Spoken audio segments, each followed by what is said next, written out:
Omaha's news leader, chronicling the stories and people making a difference in our community. This is KETV Newswatch 7's Chronicle.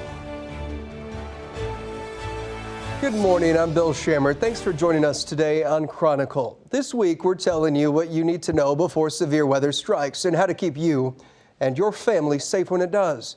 According to the National Weather Service, the peak severe weather season happens during the spring months of March, April, and May. While we've already passed March, it's certainly been a busy start to the severe weather season across the U.S.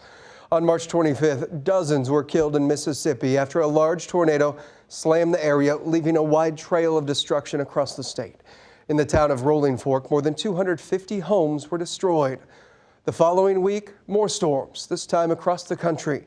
This is the tornado that passed through Little Rock, leveling businesses and homes in the area of Arkansas. The city of Winnie also heavily damaged in the storm. And in Iowa, on the same day, 10 twisters touched down on the eastern half. Nobody was killed in those storms, but multiple towns took damage.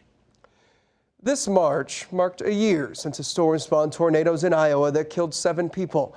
They left a 70-mile path of destruction. In Madison County, 6 people were killed and more than 50 homes were damaged or destroyed. 4 of the victims came from one family. They include Melissa Baisley, her son-in-law Mike Bolger, and his kids, 5-year-old Kinley and 2-year-old Owen. They were visiting from Missouri. Mike's wife and son survived. Cecilia Lloyd also died in the storm. Her family says she was blown out of her home. Rodney Clark was also killed. He died while shielding his wife Judy in a bathtub. And as Chronicle's Matt Brown reports, life without Rodney has been difficult, but Judy continues to move forward. I looked up and you could still see stuff twirling in the air above me, and it's crazy. Judy and her husband Rodney found themselves in the direct path of the EF4 tornado. She says the two of them found shelter in the bathtub, but soon she was thrown nearly 100 feet from safety. I must have blacked out. I must have done something, because the next thing I know, I hit the embankment. After regaining consciousness, she saw what the storm had left in its path. And I couldn't touch him, but I could see that he was deceased. Judy and Rodney were married for more than 2 decades. She says life without him has been difficult. In a day, you're grieving, you're sad, you're what ifs, or why did this happen, or why him and not me? Nowadays, Judy lives at the same address, but with unfamiliar walls. Her home was rebuilt following the storm. Keeping her company now is her dog Millie. She was lost after the storm, but saved by neighbors days later. Judy says storms are rough for both of them. If we're in bed, she'll come up and we'll cuddle. And, you know, I don't know who's shaking worse, her or me. The grieving process can last for years or even a lifetime. But Judy says she's taking it one day at a time. I appreciate what I have more than I can ever tell anybody. For him to shield me like that, or try to shield me, you know, to do that, it had to be love. Matt Brown reporting. As he just said, that tornado that hit Winterset was measured to be an EF4. But what does that actually mean? Weather Now meteorologist Caitlin Harvey shows us how tornadoes form and how they're classified after the fact. Severe weather season now quickly getting into full swing. One of the main hazards that we watch out for, of course, tornadoes. So let's discuss how tornadoes form. Well, we start with surface winds moving one direction, and even stronger upper level winds. Of course, they're higher in the atmosphere. You can see them moving a bit faster higher up.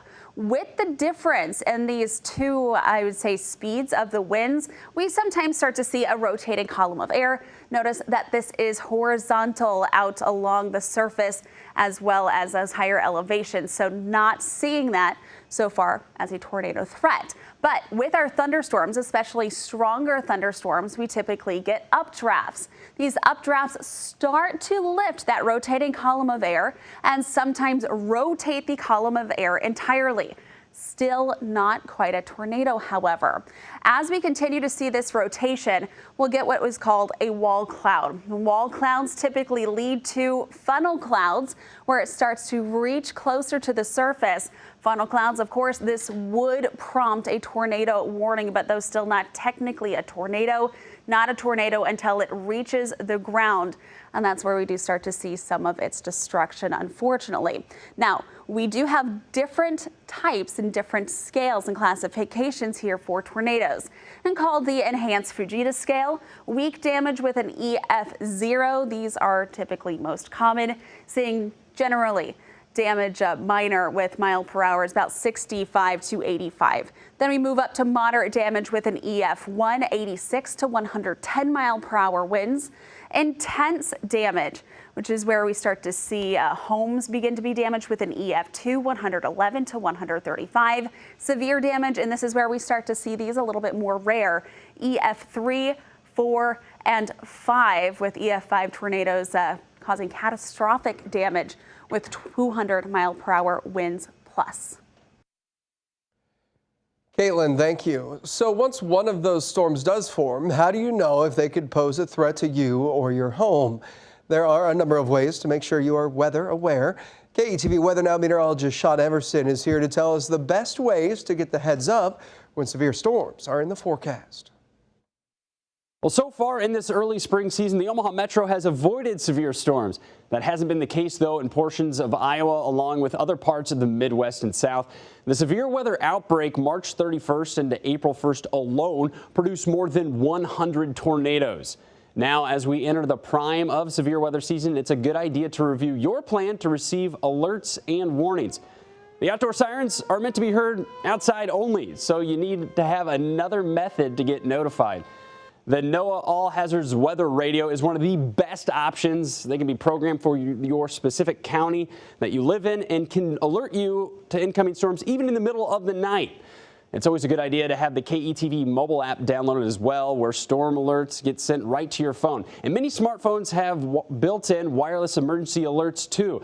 On the iPhone, just go to your settings, notifications, scroll all the way to the bottom, and make sure your emergency alerts are turned on. As with any time of year, tune in to KETV for continuing coverage when severe weather threatens our area.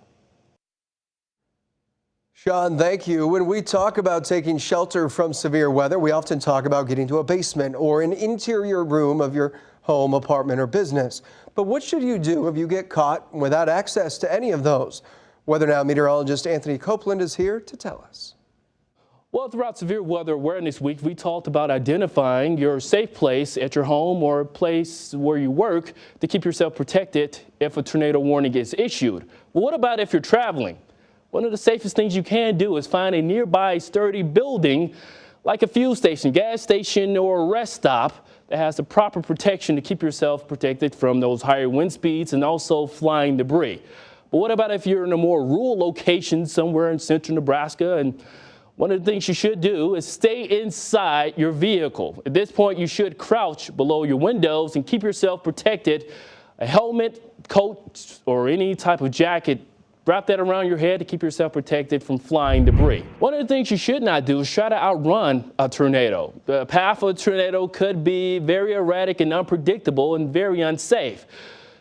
Also, don't try to crowd under overpasses or bridges. Those locations act as a wind tunnel and actually can speed up the path of debris and can be very unsafe underneath a bridge.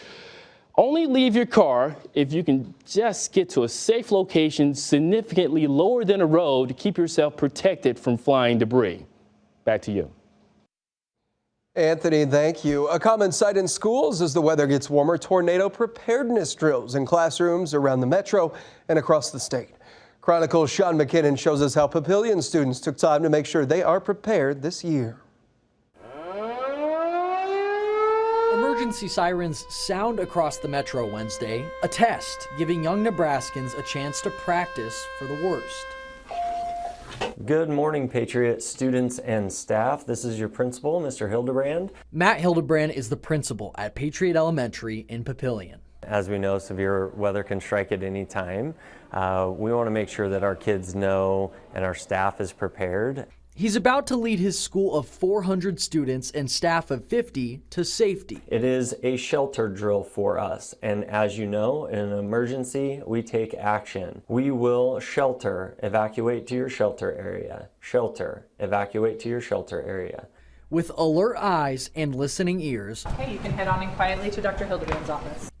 students follow teachers to shelter areas, reinforced rooms designed to keep them protected if a twister touched down. It's kind of cool, but it's also, dangerous, obviously. Sixth graders Evelyn and Gabe understand Mother Nature's power. Hildebrand says they've been taught the science of a tornado and the difference between a watch and a warning. It's pretty cool knowing what can either destroy a ton of things or just be there and do nothing. But it's a serious thing, and you never know when it's coming. Sean McKinnon reporting. Now, we've talked about ways to keep yourself safe when storms hit, but what about knowing when you need to take shelter? Sean Everson is back to tell us what makes a storm severe and the difference between a watch and a warning. Well, thunderstorms can present all types of hazards, from heavy rain to frequent lightning.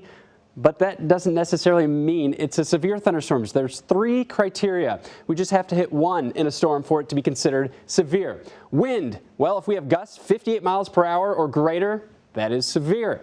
Hail has to be at least 1 inch in diameter or bigger. That's roughly the size of a quarter or bigger, or a storm capable of producing a tornado. So these are the 3 criteria. Just have to hit one for it to be a severe thunderstorm. And as we go through severe weather season, a good reminder to know the difference between a watch and a warning.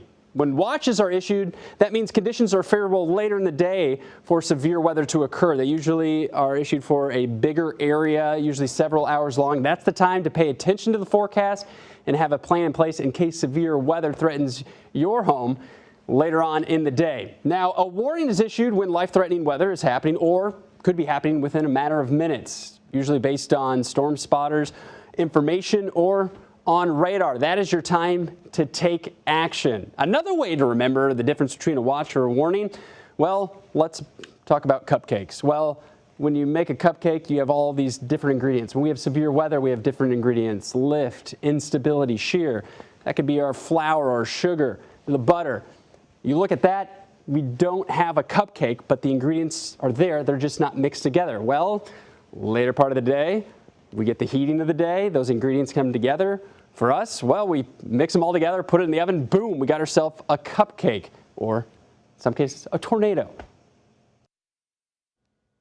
Sean, thank you. Plenty more this morning on KETV News Watch 7's Chronicle. The Metro has seen its fair share of grass and brush fires so far this spring. We're teaching you more about how they're caused and how you can make sure you're ready when they happen. All that plus my severe weather outlook for the upcoming 2023 season on Chronicle.